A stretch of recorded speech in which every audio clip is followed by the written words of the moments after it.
Selamat sore, Pak. Ya, Eee, selamat sore. kami dari Silakan. baik, Pak.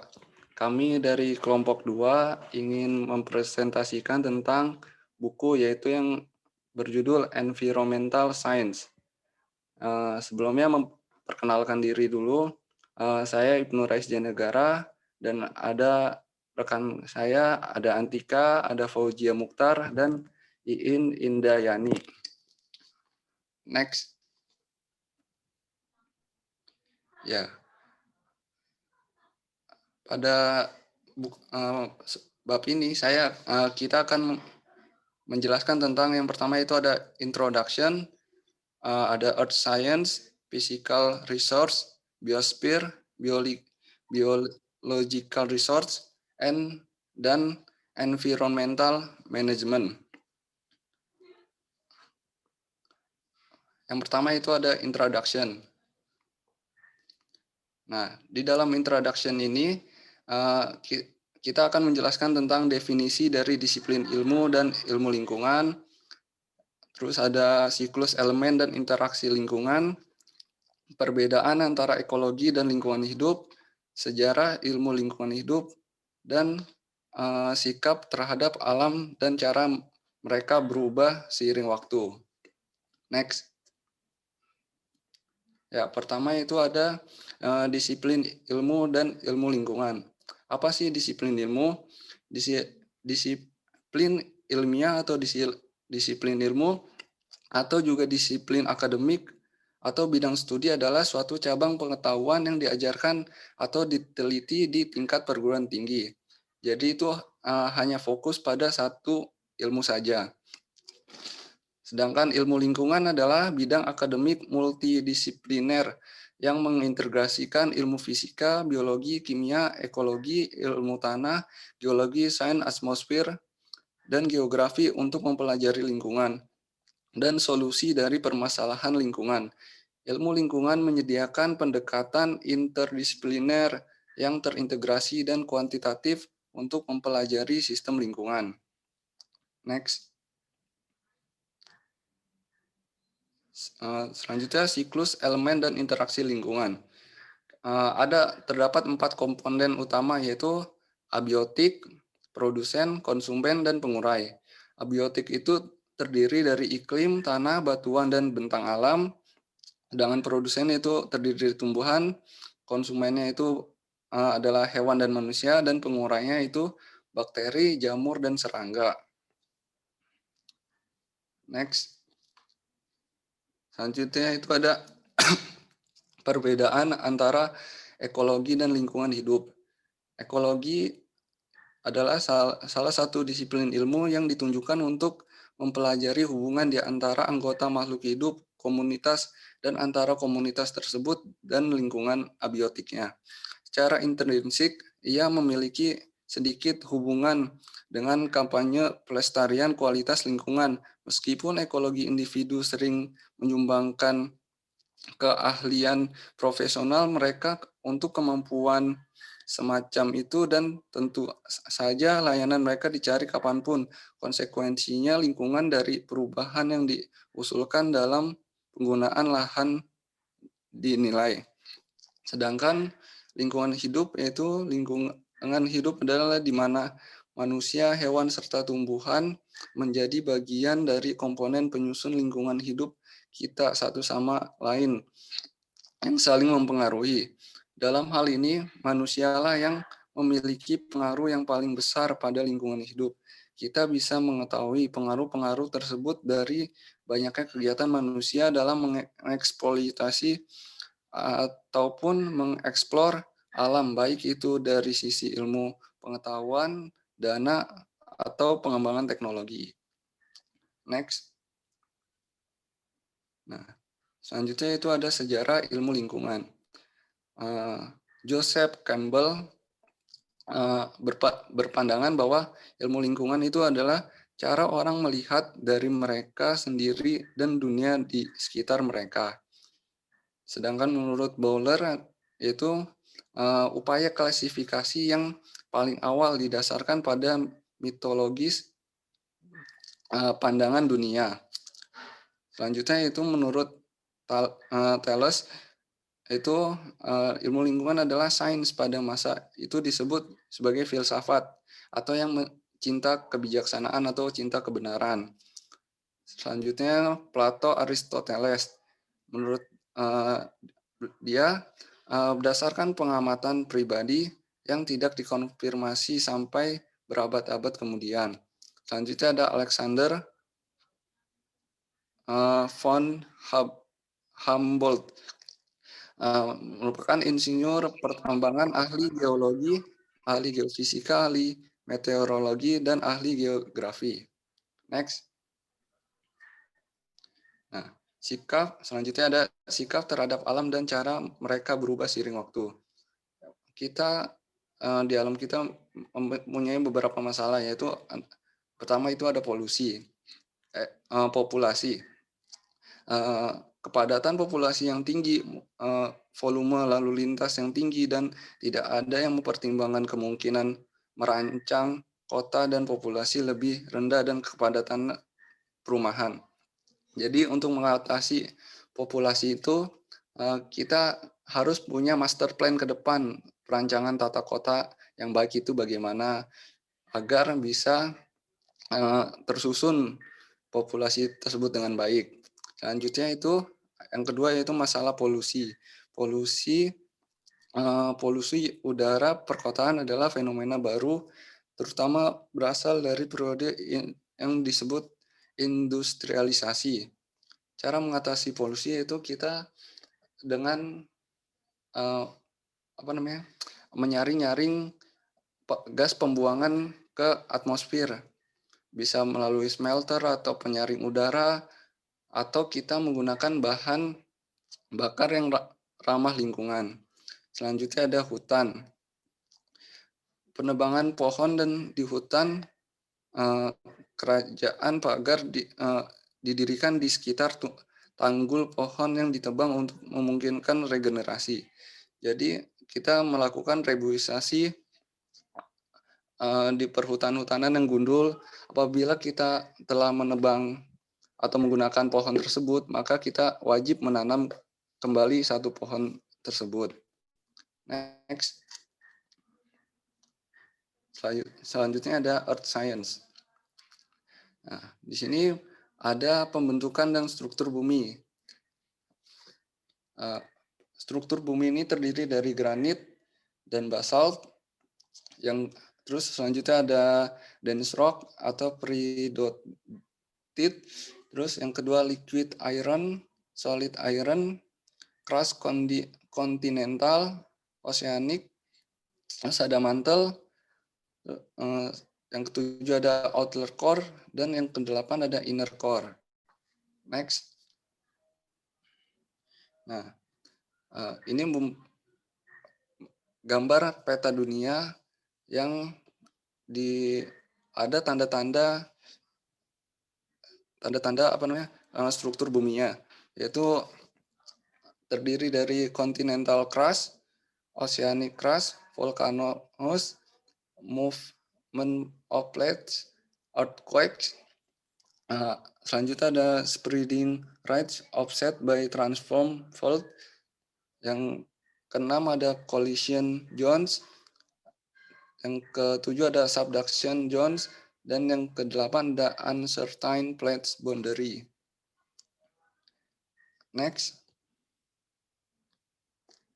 Nah, pembentukan batuan, mineral, dan struktur geologi. Bisa kita lihat pada gambar yang sebelah kiri bahwa batuan beku itu berasal dari magma. Magma yang hasil pengangkatan magma ke udara, yaitu melalui erupsi, sehingga menjadi batuan beku. Selanjutnya material tersebut diangkat melalui udara dan ada penguapan di sana. Selanjutnya terjadi deposit sehingga terjadi sedimentasi. Selanjutnya kembali ke batuan sedimen. Nah, batuan sedimen ini terkena panas dan tekanan sehingga menjadi batuan metamorf. Selanjutnya siklus berlangsung secara simultan. Yang selanjutnya pada gambar Yang sebelah kanan ini merupakan gambar lapisan.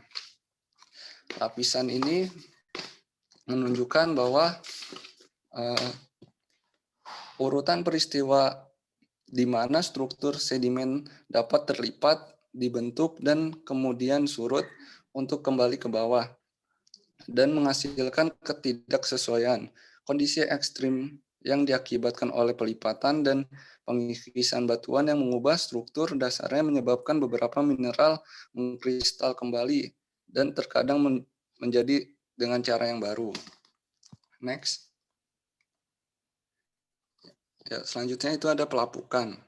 Apa sih pelapukan? Pelapukan adalah pori-pori alami dan celah pada batuan ditembus oleh udara yang mengandung oksigen dan karbon dioksida dan oleh air di mana berbagai macam senyawa terlarut untuk membuat larutan asam.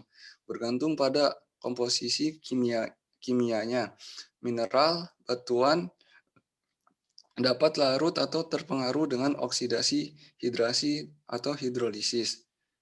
Menurut Holmes 1965. Selanjutnya itu ada evolusi bentang alam. Bisa kita lihat contoh gambar evolusi bentang alamnya itu ada subparalel, dendritik, semi-dendritik, ada trellised, rektanguler, dan radial. Geomorfologi ilmu yang mempelajari tentang bentang alam dan proses di mana mereka diproduksi dan perubahannya dimulai dengan pekerjaan seseorang. Menurut ahli Amerika geologi yaitu William Morris Davids. Selanjutnya itu pantai, muara, dan permukaan laut. Muara dalam istilah sungai yang mengalir ke dalamnya untuk melihatnya sebagai ujung dari sungai dengan batas di suatu tempat di lepas pantai, tempat sungai bertemu dan menyatu dengan laut. Next. Selanjutnya ada energi dari matahari. Energi matahari dapat dieksploitasi untuk keperluan rumah tangga dan industri sebagai apa yang disebut energi terbarukan. Tetapi tidak ada teknologi eksploitatif yang bebas dari masalah. Itu menurut Raven et al. Kita bisa lihat pada gambar sebelah kiri itu 2.11. Sinar matahari itu terjadi beberapa gejala, yaitu ada penyerapan, ada refleksi, dan pemanfaatan energi matahari tanaman yang tumbuh cepat, dipanen sedangkan dibudidayakan di beberapa bagian dunia seperti bahan bakar, contohnya itu biomasa. Next. Selanjutnya itu ada albedo dan kapasitas panas. Albedo adalah ukuran reflektivitas permukaan. Efek albedo bila diterapkan pada bumi adalah ukuran beberapa banyak energi matahari yang dipantulkan kembali ke angkasa. Secara keseluruhan, albedo bumi memiliki efek yaitu pendinginan. Dampak proyeksi yang paling signifikan pada albedo adalah melalui pemanasan global di masa depan. Dengan pengecualian, lautan es Antartika baru-baru ini meningkat 1% per tahun. Hampir semua es di planet ini mencair, sebagaimana permukaan putih menurun di suatu daerah, maka akan lebih sedikit energi yang dipantulkan ke angkasa dan bumi akan menjadi lebih hangat. Next. Selanjutnya itu ada efek rumah kaca.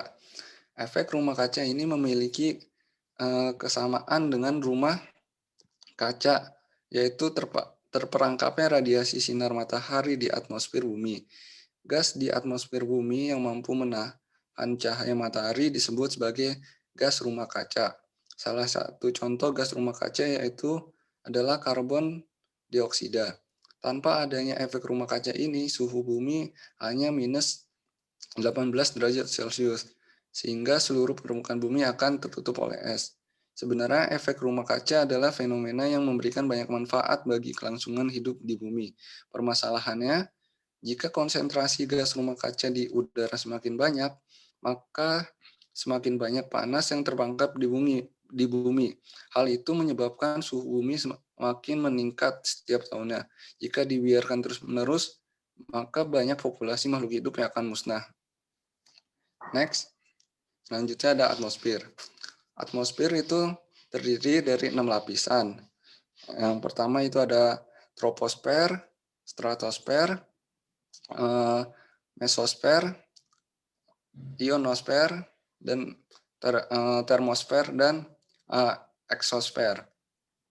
Selanjutnya, atmosfer itu memiliki beberapa unsur kimia. Di antaranya itu ada nitrogen, oksigen, helium, dan hidrogen. Next, sirkulasi atmosfer. Nah, sirkulasi atmosfer ini berdampak pada bumi, yaitu bentuk sirkulasinya itu menyerupai elips, sehingga bumi mengalami empat musim. Di antaranya itu ada musim panas, musim dingin, musim spring, dan autumn. Selanjutnya, gambar sebelah kanan. Gambar di sebelah kanan ini merupakan yang pertama itu ada angin yang bersifat zonal atau sirkulasi angin yang bersifat zonal, yaitu mengalir terus dari barat ke timur dan mulai mengembang. Dan selanjutnya yang nomor 2 itu alirannya itu melebar dan meningkat karena efek Coriolis dan kekekalan sudut momentum. Selanjutnya yang ketiga itu sirkulasi yang cenderung membentuk dan membesar menjadi undulasi yang ekstrim. Dan yang terakhir yaitu yang keempat, yaitu sirkulasi terbentuknya siklus indeks yang berulang. Next. Selanjutnya akan dijelaskan oleh rekan saya. Selanjutnya, cuaca dan iklim. Hujan, salju, sinar matahari, angin, dan badai adalah fenomena-fenomena yang membentuk cuaca. Cuaca adalah kondisi yang kita alami dari hari ke hari di tempat tertentu yang sering diprediksi oleh peramal cuaca. Kondisi cuaca rata-rata dialami di wilayah yang luas dari tahun ke tahun, merupakan iklim di wilayah tersebut.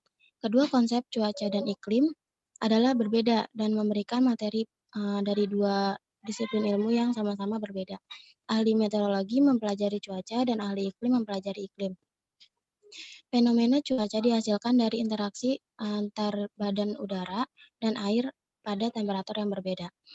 Laju penurunan suhu udara dengan ketinggian di troposfer disebut laju selang. Suhu permukaan laut rata-rata adalah 15 derajat Celcius. Suhu troposfer rata-rata minus 59 derajat Celcius dan tinggi rata-rata troposfer adalah 11 km. Jadi laju selang standar adalah 6,7 derajat Celcius per kilometer. Ketika air berubah fase antara padat dan cair dan gas, atau secara langsung dengan sublimasi antara padat dan gas, energi diserap atau dilepaskan sebagai panas laten. Panas laten menghangatkan atau mendinginkan udara di sekitarnya. Itulah sebabnya udara terasa lebih hangat saat laju mulai turun dan lebih dingin saat es mulai turun. Dan juga mengatur dinamika awan badai, angin topan, dan tornado. Jumlah panasnya cukup besar. Ketika 1 gram air menguap, 2.500 Joule energi diserap dan jumlah yang sama dilepaskan ketika uap air mengembun. Perubahan antara zat cair dan padat menimbulkan penyerapan atau pelepasan energi sebesar 334,7 Joule. Dan sublimasi antara padatan dan uap membutuhkan penyerapan atau pelepasan sejumlah 2.834,7 Joule untuk setiap gramnya. Pada gambar 2.22 mengilustrasikan kondisi tipikal di dua tipe wilayah frontal. Dalam yang pertama, yang nomor 1, udara dingin yang bergerak cepat bergerak ke bawah udara yang lebih hangat memaksanya untuk bergerak. Saat udara naik menguap udara naik, mendingin, uap airnya mengembun membentuk awan kumuliform atau menumpuk, membawa hujan deras dan kemungkinan badai petir. Gambar yang 2 yang di bawahnya, bagian depan dari landai dan hangat bergerak lebih lambat sehingga udaranya terangkat perlahan di atas udara yang lebih ringan dan lebih dingin, lebih padat juga dan bentuk awannya storm atau seperti lembaran, membawa gerimis atau hujan yang menerus. Udara dingin dan padat daripada udara hangat sehingga tekanan lebih tinggi. Udara mengalir dari daerah bertekanan tinggi ke daerah tekanan rendah. Tetapi karena efek Coriolis dan vortisitas, kecenderungan fluida yang mengalir mengikuti jalur aspiral. Ia mengikuti jalur melingkar kira-kira antara 7 dan daerah kira-kira dengan kecepatan 7 sebanding dengan gradien tekanan, perbedaan tekanan antara tinggi dan tekanan di daerah rendah. Pada gambar 2.23 menunjukkan cara awan menyebar di sekitar depresi awan itu, berkembang dan menghilang. Setiap frontal tipe umum ini diselingi dengan periode cuaca tenang saat sektor dingin dan hangat lewat. Mengembangkan iklim di lintang tengah.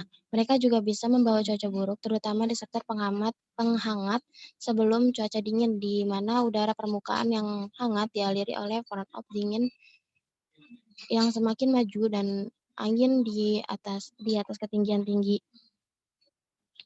mengalir dari arah yang berbeda. Garis badai petir yang bergerak disebut dengan garis badai yang terjadi. Next. Kemudian ada glasial, interglasial, dan interstadial. Zaman glasial adalah waktu ketika suhu atau iklim bumi menurun dalam periode waktu yang lama, mengakibatkan es semakin meluas di kawasan klaster gunung dan kutub. Puncak zaman glasial ditandai penurunan permukaan laut hingga mencapai minus 145 meter.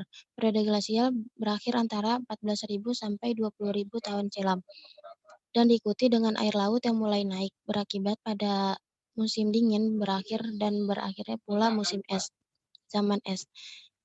Iklim bumi berikutnya menjadi panas, mengakibatkan seluruh daratan yang sebelumnya telah terbentuk karena turunnya air laut tertutup kembali. Zaman interglasial adalah masa di mana dua zaman es. Pada periode interglasial, temperatur suhu udara semakin naik hingga menyebabkan mencairnya lapisan es di glaster maupun di kutub. Lapisan es yang mencair mengakibatkan naiknya permukaan air laut dan terjadinya banjir besar membuat sebagian daratan tertutup air sehingga dataran terpisah oleh laut dan selat.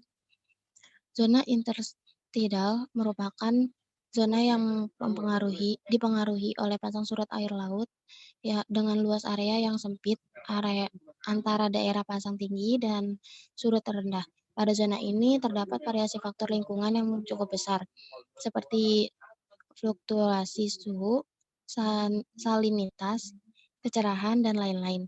Variasi ini dapat terjadi pada daerah yang hanya berjarak sangat dekat saja.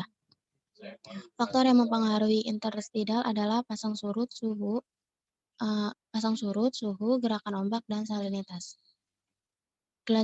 Glasiasi dan interglasial dikaitkan dengan perubahan iklim yang lebih luas daripada mundurnya lapisan es terlebih dahulu.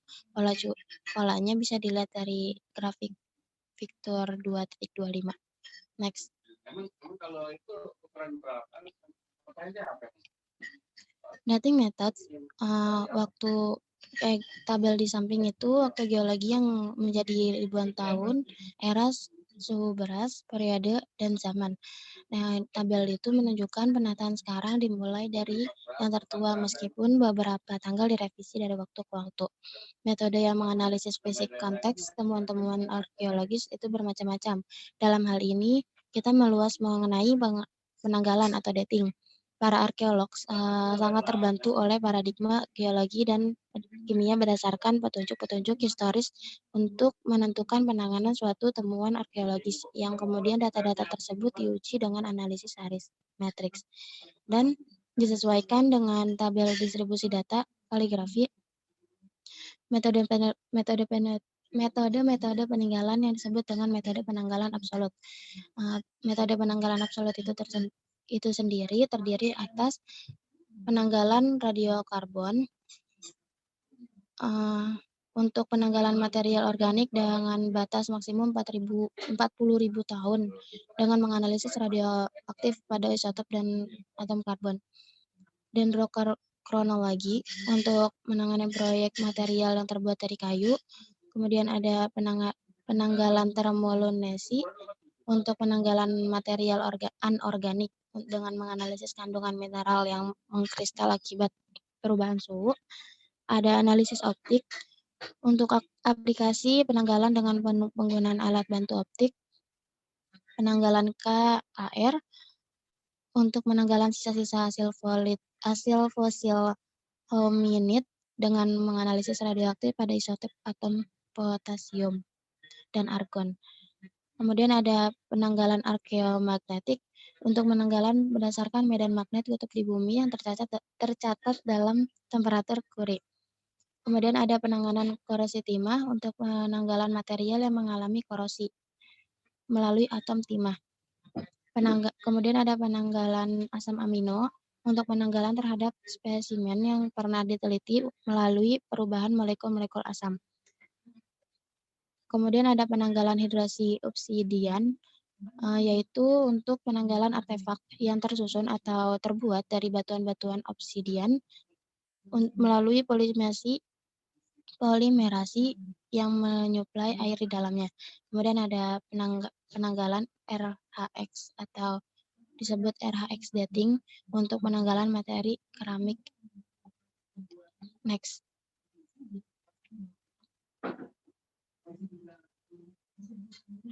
Kemudian ada perubahan iklim.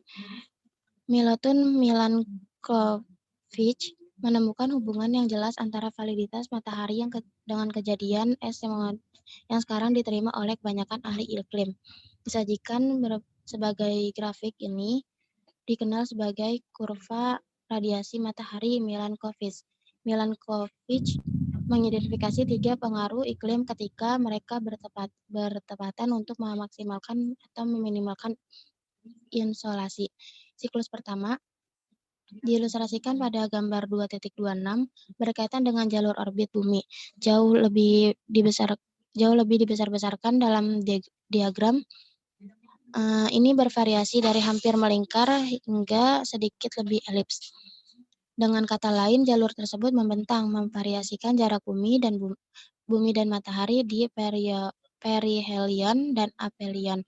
Dimulai pada tanggal berapapun dibutuhkan pada waktu 95.000 tahun bagi orbit untuk bergerak melalui siklus penuh dan kembali ke jalur awalnya. Jelas variasi jarak antara bumi dan matahari mempengaruhi intensitas radiasi yang diterima di permukaan bumi dan oleh karena itu disebut dengan iklim bumi. Kemudian siklus yang kedua ada pada gambar 2.27 karena sumbu bergoyang mengakibatkan lingkaran mirip seperti giroskop mainan. Goyangan inilah karena tarikan gravitasi terutama pada matahari dan bulan yang menyebabkan posisi ekuinus bergerak ke barat, membutuhkan waktu 25.800 tahun untuk menyelesaikan satu orbit. Fenomena tersebut disebut dengan presisi ekuinus.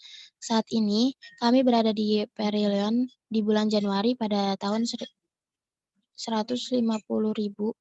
M. 1,5 siklus dari sekarang, kita akan mencapai perihelion pada bulan Juni. Siklus ketiga pada gambar 2.28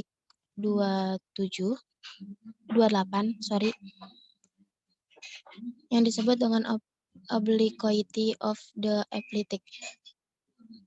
berhubungan dengan sudut sumbu rotasi bumi terhadap ekliptika bumi orbit bumi.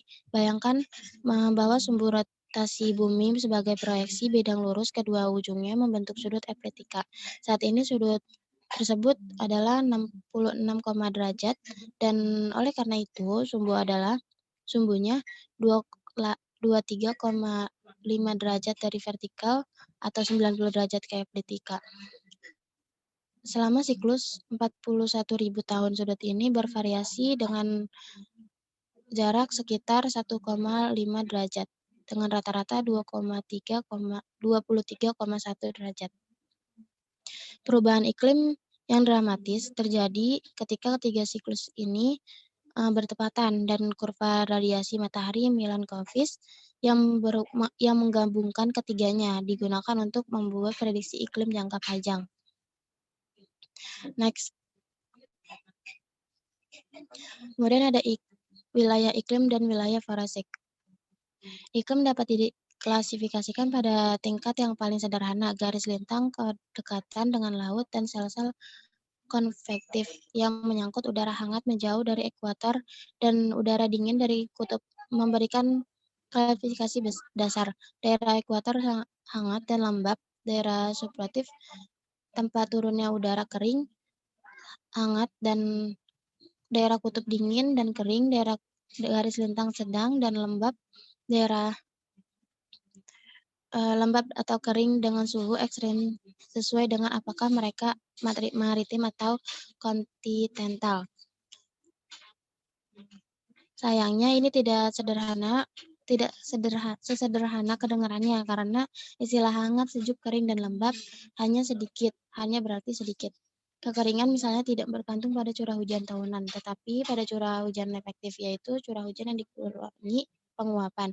Hal ini yang menentukan jumlah kelembapan yang mencapai tanah. Hal ini pada gilirannya terkait dengan suhu dan gambar untuk suhu tahunan pada rata-rata menyembunyikan perbedaan dan sangat besar antara musim panas dan musim dingin. Banyak upaya telah dilakukan berdasarkan sistem klasifikasi pada sirkulasi umum yang pada awalnya berasal pada tahun 1930-an.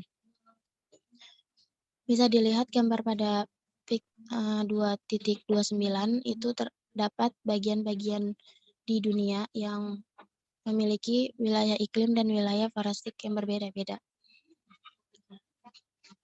Gambar 230 menunjukkan alam-alam yang wilayah bunganya menyusun. Alam dan wilayah forastik memiliki ukuran yang bervariasi, tetapi semuanya sangat luas dan sangat sulit untuk dipahami. Tidak sampai subdivisi mereka mencapai tingkat provinsi, mereka menjadi mudah dikenali. Eropa Barat misalnya, dari Spanyol Utara hingga Denmark pada pantai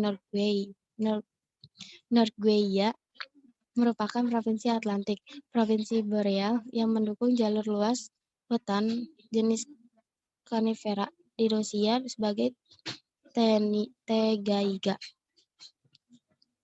Membentuk sabuk di seluruh Eropa dan Asia sebagai sungai Ural. Distribusi hewan juga dijelaskan secara geografis dan karena hewan tertentu sering dikaitkan dengan tumbuhan tertentu, maka alam geografis dan forastik hampir bersamaan. Konsep alam dan yang diperdualnya tidak boleh disamain dengan konsep bioma dan didefinisikan secara ekologis. Klasifikasi forastik mencerminkan iklim dulu dan sekarang adalah sejarah serta geografi planet ini. Next. Kemudian ada physical research. Air tawar dan siklus hidrologi. Air mungkin adalah salah satu sumber daya paling mendasar yang kita butuhkan. Tanpa air, seperti klise Hasiod, kehidupan tidak mungkin ada di darat. Air dapat ada sebagai gas atau cairan pada suhu yang biasa ditemui di dekat permukaan akibat terus menguap yang mengembun lagi. Pergerakan air antara lautan, udara, dan daratan ini membentuk siklus hidrologi. Dan dengan membagi jumlah air pada setiap siklus, dengan jumlah yang masuk dan keluar adalah mungkin untuk mengetahui kira-kira waktu rata-rata molekul air tetap di masing-masingnya. Hal ini mengungkapkan bahwa molekul menghabiskan waktu sekitar 4.000 tahun di lautan, 400 tahun di danau atau dekat dengan permukaan tanah, dan 10 hari di uap atmosfer. Mudah untuk mendapatkan persediaan air bersih di sungai atau danau terdekat, tetapi ini mungkin terlalu jauh untuk cakupan kehidupan manusia. Dalam hal ini dimungkinkan untuk memperoleh air dari aquifer dengan menggalamkan lubang bor ke dalam dan memompanya keluar, seperti gambar 3.1 menunjukkan apa yang terjadi. Abstraksi menurunkan permukaan air di sekitar lubang bor, membentuk kerucut depresi. Jika laju abstraksi melebihi kecepatan pengisi aquifer, permukaan air tanah atau akan terjatuh di daerah yang luas, akhirnya ke tingkat di mana hasil lubang bor atau aquifer habis. Sungai memiliki kapasitas yang luar biasa untuk membersihkan dirinya sendiri karena airnya terus-menerus diisi ulang, kontaminan dihilangkan dengan pengenceran yang ekstrim, pengendapan dan penguburan di bawah sedimen lain, atau yang terpenting oleh aktivitas bakteri memecahkan molekul organik besar menjadi sebuah senyawa yang lebih sederhana dan tidak berbahaya secara biologis. Dalam kasus seperti Rin, bagaimana mengangkut air kotor hanya mengirimkan keluar kotornya menggunakan hilir, di mana air itu diolah sebelum dapat digunakan, dan semakin jauh orang tinggal di hilir, semakin banyak air minum mereka yang membanding mereka di zaman di zaman yang modern. Masalah telah diatasi, tetapi tidak sederhana itu. Seperti yang ditunjukkan pada gambar titik 3, air mengalir ke Rien dari area seluas 220 150 km kuadrat di 6 negara.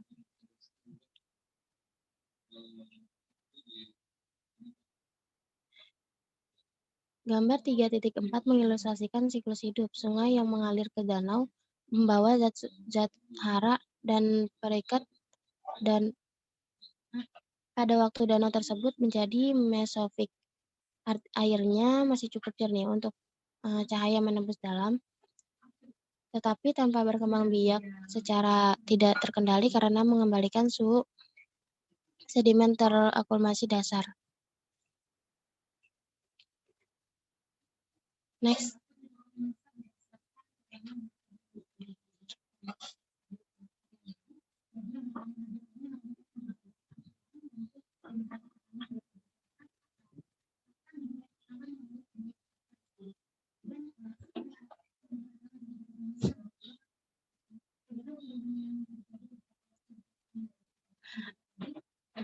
Ada eutrofikasi dan siklus hidup danau. Eutrofikasi mengarah pada perkembangbiakan tumbuh air, terutama alga dan cyanobacteria, organisme yang memperoleh nutrisi langsung dari air, bukan melalui akar yang menempel pada substrat. Danau untuk kolam eutrofik biasanya dapat dikenali dari penutup permukaan dari alga hijau. Siklus hidup organisme semacam ini pendek, dan saat mereka mati, sisa mereka tenggelam dan diurai oleh bakteri aerob yang populasinya meningkat sebanding dengan pasokan makanan yang tersedia bagi mereka.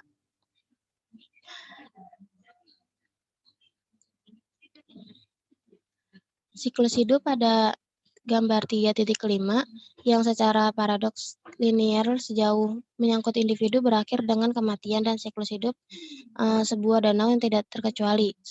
Semua danau dan kolam pada akhirnya akan menjadi tanah yang kering, atau jika mereka menempati daratan rendah di dalam permukaan air, berada pada sangat permukaan akumulasi sedimen, membuat air menjadi lebih dangkal, tetapi kolonisasinya oleh tumbuhan juga menghilangkan air. Next.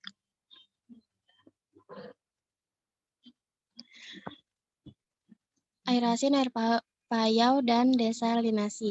Tujuan desalinasi adalah menghilangkan garam dari air laut, tetapi tidak semua air laut memiliki garam yang sama. Bersama-sama suhu dan salinitas menentukan kerapatan relatif badan air yang berbeda, yang membentuk massa air yang dianalogikan sebagai suhu udara. Air yang bukan air tawar atau air laut disebut dengan air payau, dan salinitasnya bahkan lebih bervariasi. Air oligohalin hanya sedikit lebih asin daripada air tawar. Salinitas diukur dengan menitrasi sampel air dengan perak nitrat sampai semua ion kloridanya terendapkan, dan menambahkan kalium kromat yang bereaksi dengan perak nitrat ketika semua klorida diendapkan, membentuk kalium kromat yang berwarna merah. Dapat dilihat dari gambar 3.6, di situ ada air laut yang dipanaskan kemudian menjadi air parau atau air tawar. Next. Air untuk irigasi seringkali disediakan dengan membendung air untuk mengisi waduk. Air yang bendungan itu juga menghasilkan tenaga listrik, tetapi bendungan besar dapat menimbulkan dampak lingkungan yang merugikan. Waduk mereka akan membanjiri wilayah yang luas, menghancurkan komunitas tumbuhan dan hewan yang ada pada dekat waduk itu sendiri. Tanah dapat dialiri hanya dengan membanjiri dan membiarkan air tenggelam ke dalam tanah. Metode yang lebih canggih adalah dengan menggali alur paralel melalui lereng datang yang mengisi air dari parit atau pipa di tepi atas lapangan. Di permukaan tanah yang rata atau di mana konstruksi parit tidak memadai, saluran air dapat dipasang di bawah tanah. Teknik yang paling sederhana adalah dengan memasang saluran air mol yang disebut demikian. Mol itu siligram logam yang dipasang di ujung bawah batang, dikubur sampai kedalaman yang diinginkan, seperti di gambar 3.7. Luas dahan yang dikeringkan sebanding dengan kedalaman dryness. Jadi sangat mudah untuk merencanakan sistem dryness yang akan melayani seluruh lahan tanpa meninggalkan balasan basah. Kemudian di figur 3.8 itu sebagian hujan yang jatuh ke tanah tenggelam secara vertikal menjadi tanah sebagian air gravitasi hingga mencapai air tanah wilayah di mana tanah jenuh. Batas atas dari wilayah jenuh adalah tabel air, di mana atas permukaan air partikel yang terdiri dari tanah yang jenuh dilapisi oleh lapisan yang sangat tipis atau disebut dengan air adesi yang ditahan oleh tarikan antara molekul air dan permukaan tanah partikel yang bermuatan listrik. Next. Pembentukan tanah, penuaan, dan taksonomi.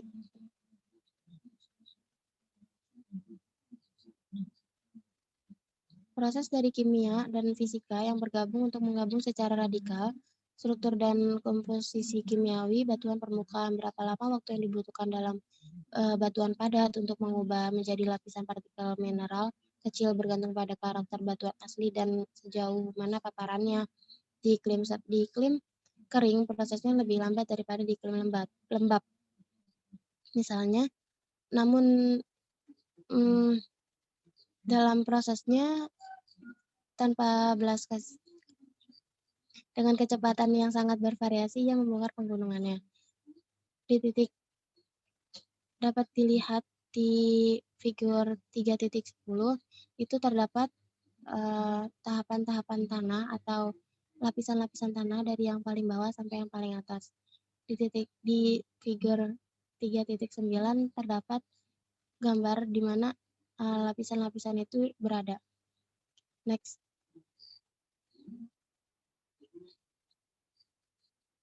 Transportasi melalui angin dan air. Tanah tidak harus tetap berada di tempatnya dengan bentuk yang tetap juga.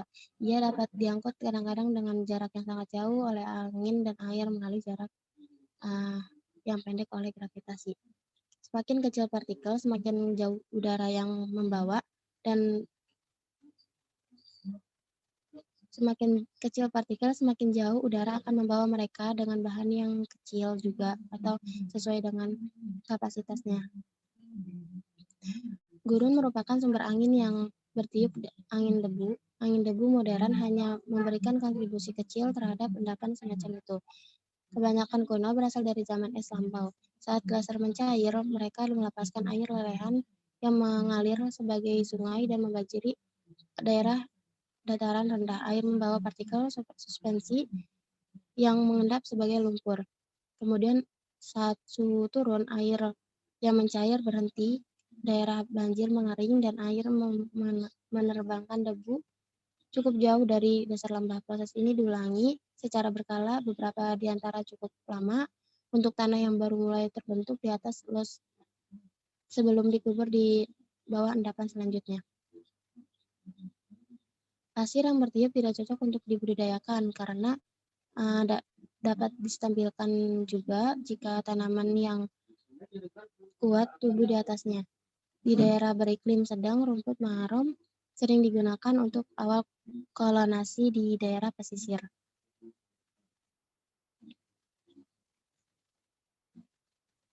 Dapat dilihat di gambar 3.11, itu angin yang membawa pasir dari suatu tempat ke tempat yang lainnya. Pada 3.12 juga terlihat bahwa genangan-genangan pasir atau genangan tanah yang dibawa oleh air membentuk lengkungan seperti itu. Next. Tanah, iklim, dan penggunaan lahan. Seperti yang sudah dijelaskan sebelumnya, itu ada lapisan tanah dari mulai yang C paling bawah sampai yang dari yang padat sampai yang renggang. Ada yang membentuk batuan juga.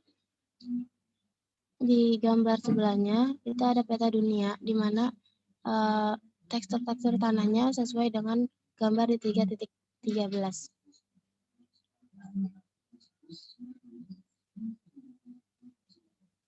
Secara teknologi memungkinkan untuk menumbuhkan tanaman apapun dimanapun di dunia dengan memasoknya dengan lingkungan yang dibutuhkan bangun dan dipanaskan rumah kaca. Merupakan memungkinkan dan menumbuhkan tanaman itu dengan iluminasi secara artifisial untuk melapisi intensitas cahaya dan panjang dari hari yang sesuai, dan tanaman tropis dapat ditanam di Greenland. Ini mungkin tetap masuk akal ketika tanaman tropis dapat diproduksi dengan lebih mudah dan murah di daerah tropis. Tanah yang cocok untuk tanaman tertentu paling mungkin berkembang di mana iklim juga cocok untuk tanaman tersebut. Tetapi ada bahayanya, kesuburan tanah yang biasanya kurang penanaman dan harus diisi kembali, dan beberapa tanah terutama di daerah tropis jauh tidak subur daripada vegetasi lebat yang mereka pelihara secara alami membuatnya tampak. Next.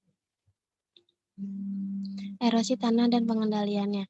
Erosi tanah adalah proses yang sepenuhnya alami. Materi permukaan yang tidak terkoordinasi diangkut oleh angin dan air sejak air terbuka, baik tanahnya diolah ataupun tidak, dan pengangkutan ini terus berlanjut sepanjang sejarah planet kita. Banyak batuan sedimen yang dibuat dari tanah yang telah terkikis. Tetapi bumi masih diselimuti oleh tanah yang terus-menerus terbentuk.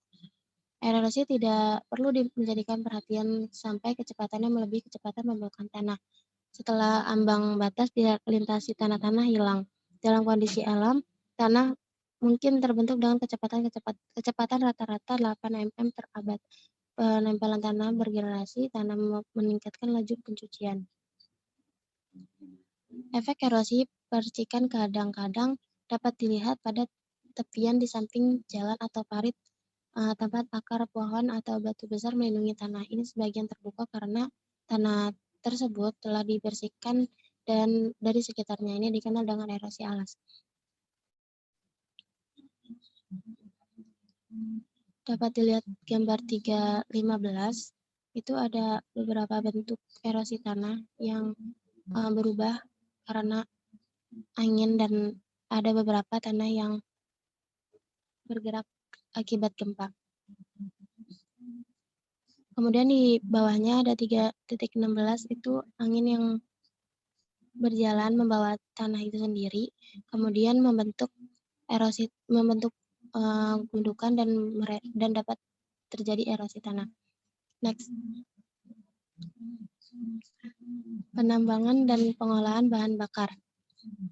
Batu bara dan gambut mengandung volatile, zat yang dilepaskan sebagai gas ketika bahan dipanaskan tanpa adanya udara, dan kualitas bahan bakar ditentukan oleh proporsi volatile yang mengandungnya. Semakin rendah proporsi, semakin banyak energi bahan bakar tersebut. Lepasan dari bahan bakar, gambut mengandung lebih dari 50% volatile. Minyak sering ditemukan dan diperangkap oleh kubah garam. Bahan tersebut kemudian dikompresi dan dipanaskan dengan kuat. Fluida yang dihasilkan mengisi semua ruang pori dan di dalam batuan berpori di sekitarnya. Beberapa karbon dan hidrogen terdiri dari beberapa bahan organik berupa metana. Pada 3.17 ada 4 cara di mana akses dapat diperoleh ke lapisan dan batu bara diekstraksi. Jahitan pada kedalaman besar didekati dengan menggenapkan poros secara vertikal dan penemuan dengan poros terkait untuk ventilasi.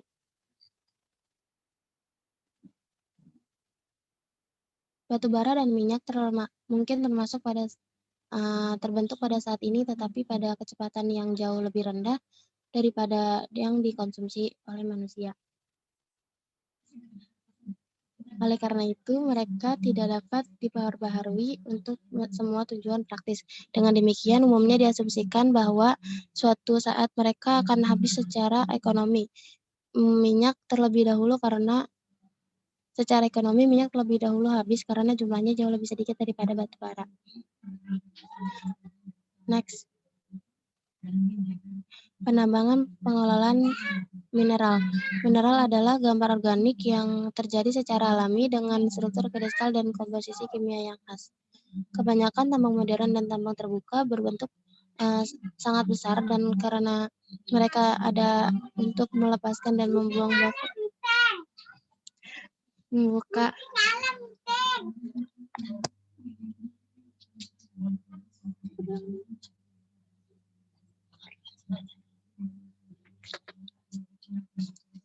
tambang merusak tanah, tetapi tidak meracuninya, dan pada saat tanaman menjajah tanah kosong.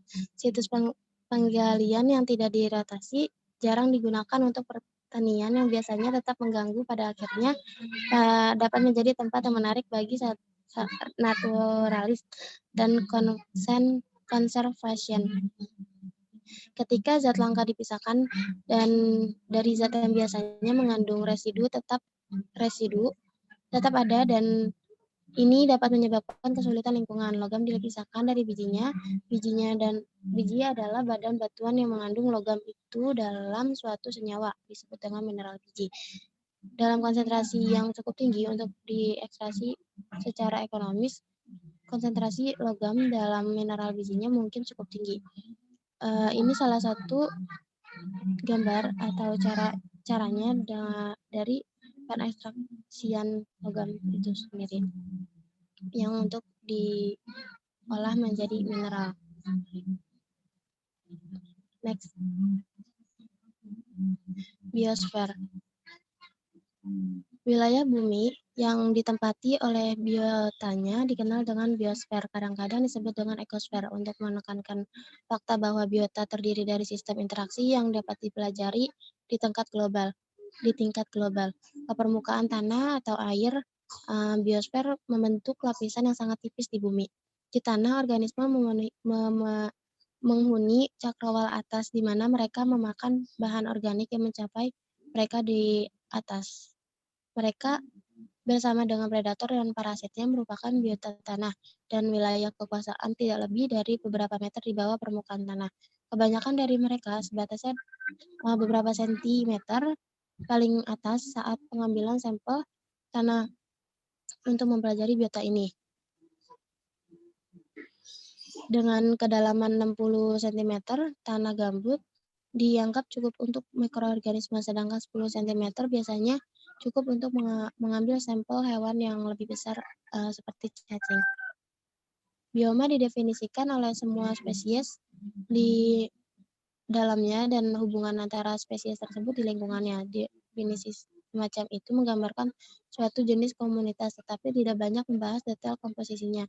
Gurun ahot misalnya akan mendukung tumbuhan dan hewan dari jenis tertentu, tetapi spesies sebenarnya mungkin lokal atau seperti di gurun Australia, yaitu gurun Sahara dan Amerika, mendukung berbagai spesies organisme yang beradaptasi dengan kondisi yang sangat mirip. Ini menunjukkan bahwa bioma sebenarnya adalah daerah iklim dengan konsep tertentu mengacu terutama pada lingkungan ini secara luas, dan gambar 4.1 menunjukkan bagaimana bioma untuk terkait dengan suhu dan curah hujan. Kemiripan tipe tetapi dengan spesies-spesies yang berbeda muncul melalui evolusi dan konvergen. Seleksi alam mendukung spesies yang paling baik beradaptasi dengan kondisi di mana mereka hidup, dan beberapa rezim iklim memaksa batasan-batasan yang hanya memungkinkan untuk sejumlah kecil adaptasi biologis.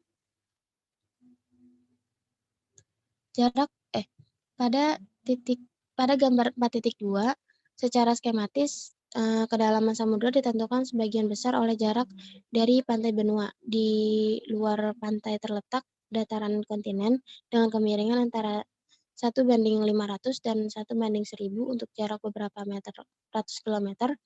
Pada kedalaman sekitar 200 meter, kemiringan semakin curam menjadi rata-rata 1:700, tetapi hingga 1:4 di beberapa tempat, memenuhi lereng benua hingga kedalaman sekitar 2.000 meter.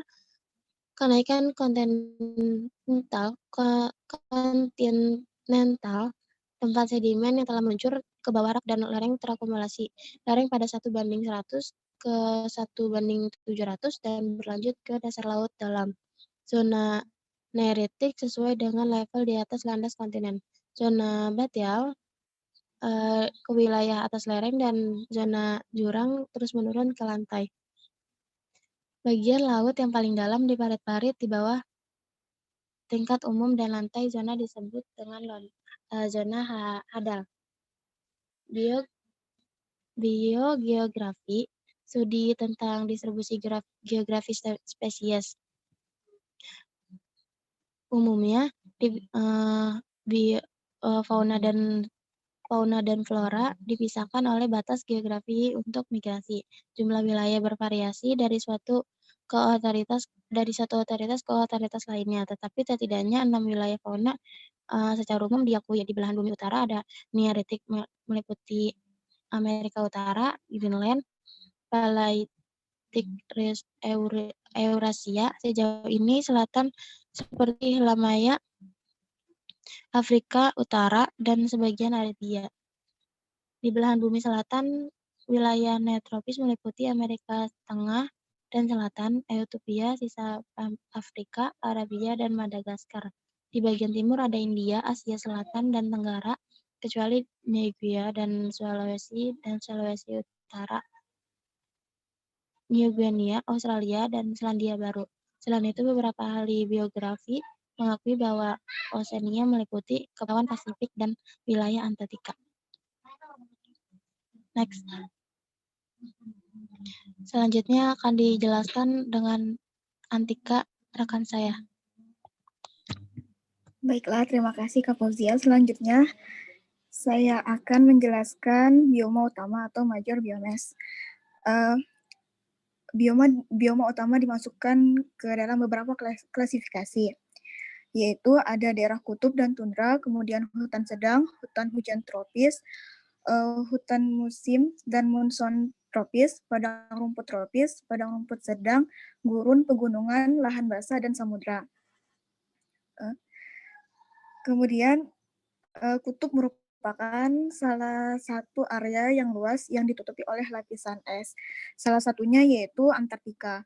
Antartika adalah benua besar yang terbagi menjadi dua bagian oleh pegunungan Transantartika. Ada dua lapisan es Antartika, yaitu timur dan barat, terletak di kedua sisi pegunungan. Lapisan es Antartika Timur menutupi sekitar 2 kali lapisan es Antartika Barat. Tidak ada tanaman yang bisa tumbuh di tempat yang tanahnya tertutupi es dan salju secara permanen.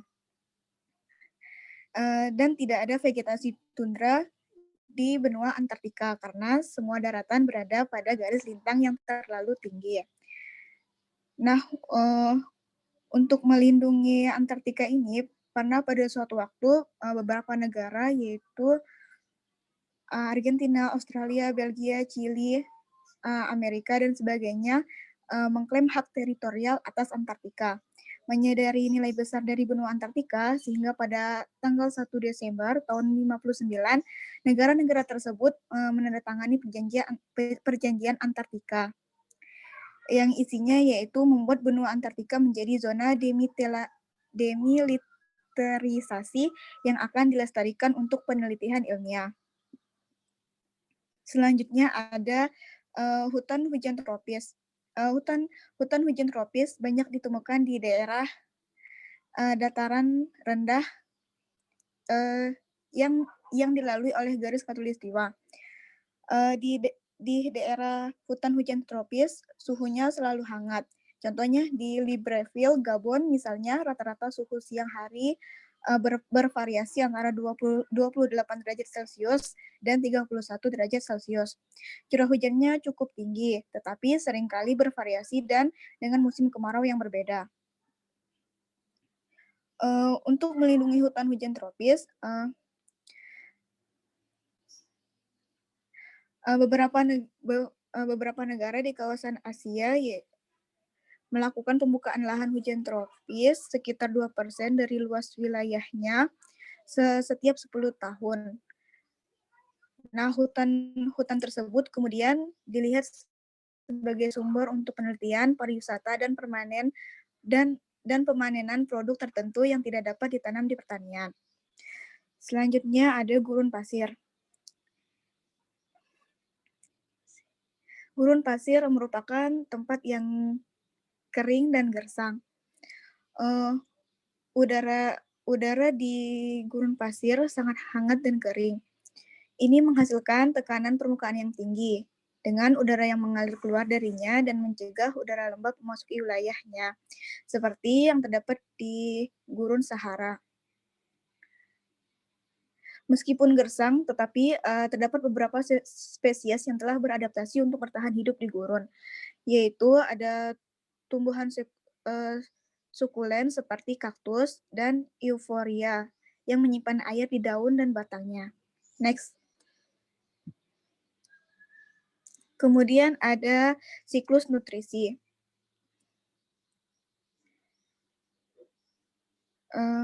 Siklus nutrisi adalah siklus biogeokimia yang melibatkan unsur-unsur yang diperlukan untuk kehidupan. Siklus mewakili pergerakan elemen antar reservoir. Reservoir itu merupakan sumber nutrisi atau unsur yang membantu suatu proses siklus pertumbuhan dan perkembangan makhluk hidup.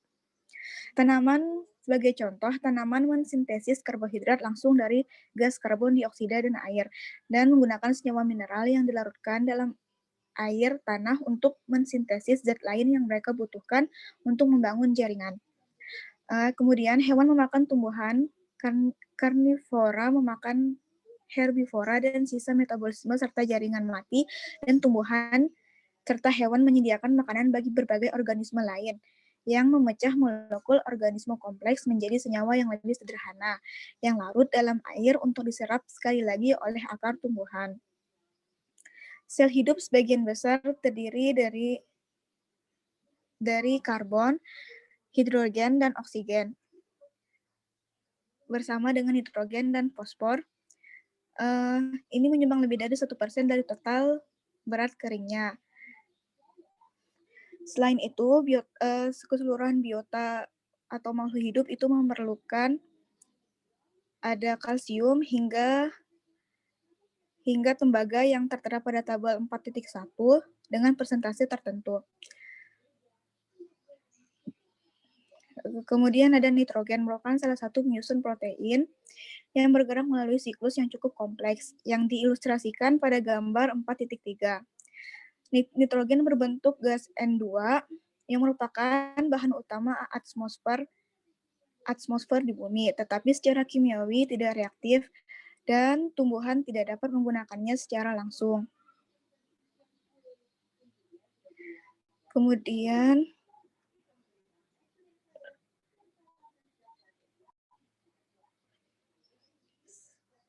ke limbah organik kembali ke tanah, di mana bakteri lain mengubah nitrogen organik menjadi amoniak dan amonium.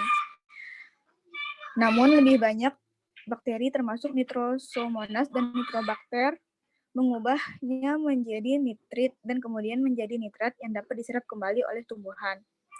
Kemudian tumbuhan dimakan oleh hewan yang memanfaatkan nitrogennya dalam bentuk asam amino yang digunakan untuk mensintesis protein. Selanjutnya, ada karbon dioksida yang juga berada di atmosfer yang melewati siklus yang sama yang diilustrasikan pada gambar 4.4. Dalam hal ini, tumbuhan hijau dapat menggunakan karbon secara langsung. Proses fotosintesis memasukkannya ke dalam karbohidrat. Kemudian dikonsumsi oleh hewan dan penguraian limbah organik melibatkan oksidasi karbon dan melepaskannya sekali lagi sebagai karbon dioksida. Lepasan ini terjadi melalui respirasi dan semua organisme aerobik termasuk semua tumbuhan dan hewan mengoksidasi karbon dengan cara ini dan mengeluarkan kembali karbon dioksida. Next. Selanjutnya ada fotosintesis dan respirasi. Fotosintesis adalah rangkaian reaksi kimia di mana energi cahaya digunakan untuk mensintesis karbohidrat. Dan respirasi adalah rangkaian reaksi di mana karbohidrat dipecah dan dioksidasi untuk melepaskan energi sesuai kebutuhan sel. Respirasi tidaklah sama dengan bernapas, meskipun sering dikaitkan sebagai sinonim. Karena pernapasan merupakan pemompaan mekanisme udara untuk membuatnya bersentuhan dengan insang atau selaput paru-paru, di mana terjadi pertukaran gas. Sedangkan respirasi merupakan proses kimiawi yang menghasilkan karbon dioksida yang dihembuskan dari pernapasan. Kemudian dalam fotosintesis diperlukan cahaya dan karbon dioksida yang diserap klorofil pada tahap pertama yang melibatkan klorofil secara langsung atau membutuhkan cahaya. Ini dikenal dengan tahap cahaya fotosintesis seperti yang tertera pada gambar 4.5 bagian light stage. Kemudian pengurangan karbon dioksida dan karbohidrat disintesis dikenal sebagai tahap gelap atau dark stage. Fotosintesis mengkonsumsi karbon dioksida dan melepaskan oksigen. Kemudian respirasi mengkonsumsi oksigen dan melepaskan karbon dioksida. Pada dasarnya, inilah siklus karbon dan keseimbangannya. Jumlah karbon dioksida yang diserap oleh fotosintesis sama dengan jumlah yang dilepaskan oleh respirasi, termasuk respirasi oleh tumbuhan. Next.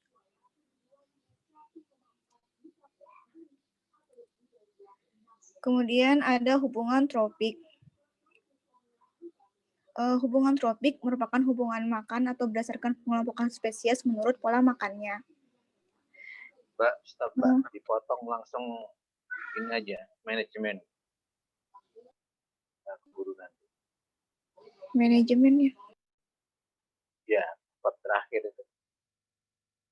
Itu guru terlalu detail. Oh, iya Pak. Yang ini di manajemen lingkungannya. Bab terakhir. Terus itu manajemen terus ya ini aja ya. silakan. Baik, yang selanjutnya yaitu bab 6, bab terakhir, manajemen lingkungan. Yang pertama ada konservasi satwa liar. Konservasi ini sendiri yaitu langkah-langkah pengelolaan tumbuhan dan satwa liar, di mana konservasi ini dibagi menjadi dua, yaitu konservasi in situ dan konservasi ex situ. Konservasi in situ ini perlindungan satwa liar yang melalui suaka alam dan kawasan pelestarian alam berbentuk taman nasional, seperti cagar alam. Taman nasional contohnya pada di Indonesia itu Taman Nasional Ujung Kulon yang untuk melindungi badak bercula 1. Kemudian ada konservasi ex situ, yaitu perlindungan satwa liar yang melalui kawasan pelestarian alam berbentuk taman hutan raya dan taman wisata. Di sini pada gambar 6.1 ini mengacu pada kepunahan spesies yang sudah dikonservasi. Pada gambar C misalnya, konservasi ini misalnya memiliki kualitas air yang buruk atau kurang dimanage, sehingga para konservasionis ini menekankan pada perlunya melestarikan habitat sebagai cara terbaik untuk memastikan kelangsungan hidup spesies. Berdasarkan IUCN Amerika Serikat pada tahun 1973 mengkategorikan spesies berdasarkan tingkat ancaman yang dihadapi, termasuk kemungkinan punah, terancam untuk mereka yang kemungkinan besar akan punah, kemudian rentan untuk mereka yang cenderung terancam punah, jarang bagi mereka yang tidak umum tapi tidak terlalu beresiko punah, tidak lagi terancam untuk mereka yang ancamannya telah menurun dan statusnya tidak diketahui. Selanjutnya, pada gambar 6.2 ini menunjukkan konsekuensi yang timbul dari fragmentasi pada gambar 6.1 tadi yang hewannya sudah dikonservasi. Nah, di mana spesies 1 ini berpindah-pindah areanya dari A ke B dan ke C, sedangkan pada spesies 2 dan 3 ini tumpang tindih atau terkurung satu sama lain. Biasanya pada spesies C ini, spesies 3 ini terdapat di laut yang spesiesnya itu lebih banyak dan campur aduk gitu, sehingga konservasionis ini bingung untuk memprioritaskan spesies mana yang lebih penting untuk dikonservasi. Yang selanjutnya, kebun binatang, cagar alam, dan hutan belantara. Kebun binatang adalah taman marga satwa berupa lingkungan buatan yang menjadi tempat pemeliharaan hewan. Kebun binatang ini contoh dari tadi konservasi ex situ. Contohnya ada di Kebun Binatang Ragunan dan juga dibaca, Cisarua. Mbak. Singkat-singkat aja, kebun binatang. Ya. Yang selanjutnya cagar alam. Ini contoh dari konservasi in situ. Ya, ada 3. Kemudian hutan belantara. Next. Nah, ini kebun binatang yang pertama kali pada abad ke-12 sebelum Masehi, Kaisar dinasti Chowen memelihara koleksi hewan dari seluruh bagian kerajaan Cina. Mungkin tujuan dari koleksi hewan ini untuk menunjukkan otoritasnya atas daerah yang jauh dengan fauna eksotis. Tetapi koleksi hewan ini hanya dikhususkan untuk keluarga kerajaan saja. Sedangkan kebun binatang pertama yang dibuka untuk umum itu didirikan oleh Raja Inggris Henry I pada tahun 1100 sampai 35 sebelum Masehi di Woodstock. Ini juga Taman Nasional pertama yaitu pada 1 Maret 1872. Lewat aja, Mbak, dilewat. Yang selanjutnya pengendalian hama. Pada tahun 1930-an, bahan utama yang digunakan didasarkan pada nikotin, arsenik, dan sianida. Nah, bahan ini kemungkinan itu berbahaya bagi manusia dan satwa liar di sekitarnya, sehingga diubah menjadi DDT atau dikloro-difeniltrikloroetana. Namun pada awal 19... Strategi konservasi. Lanjut. Nah, ada berapa macam itu? Strategi konservasi dunia. Iya. Baca yang gede-gede saja, yang sampai nggak bisa dibaca. Pada akhir 1960-an, ini terdapat isu-isu yang timbul di seluruh dunia. Jadi isu ini isu internasional gitu, Pak. Di mana isu ini timbul dari efek pertumbuhan populasi, penipisan sumber daya, dan degradasi lingkungan. Maka Oke. muncullah strategi konservasi dunia, di mana Ada strategi 3 ini macam itu. Pengendalian populasi, limbah berbahaya, dan polusi. Ya, baca itu aja. Udah, saya kira itu aja. Udah cukup. Oke, sudah, Pak. terima kasih. Jadi bisa saudara bayangkan satu buku selesai dibedah dalam 1,5 jam. Artinya apa? Yang hari ini kebetulan tentang ilmu lingkungan. Karena konsep lingkungan di sini ambil didominasi dengan komponen material atau apa yang terdapat di dalam lingkungan itu sendiri. Di mana di dalam lingkungan itu sendiri, saudara lihat adanya multidisiplin ilmu, interdisiplin, dan transdisiplin ilmu. Bergabung di situ. Jadi ada biologi, fisika, kimia, geografi, ilmu sosial, ada semua di dalam lingkungan. Nah, objek ini yang menjadikan suatu pembahasan, sementara saudara ada di bagian fisikanya. Jadi maksud saya, dengan membaca ini saudara punya satu gambaran mengimplementasikan fisika, aspek fisikanya di mana kira-kira. Nah, saya kira saudara bisa melihat, misalnya sumber energi, bagaimana terjadinya penumpukan lapisan tanah, kemudian sumber-sumber bagaimana terbentuk kemungkinan energi organik yang akan habis duluan, tadi dijelaskan semua di situ. Dan saya yakin untuk saya juga cukup bangga juga untuk semester ini walaupun belajar jarak jauh.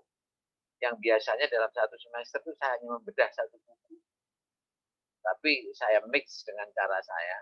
Nah sekarang enggak. Untuk kelompok ini aja nanti akan bedah 5 buku. Yang kemarin sudah dibahas tentang pendidikan lingkungannya.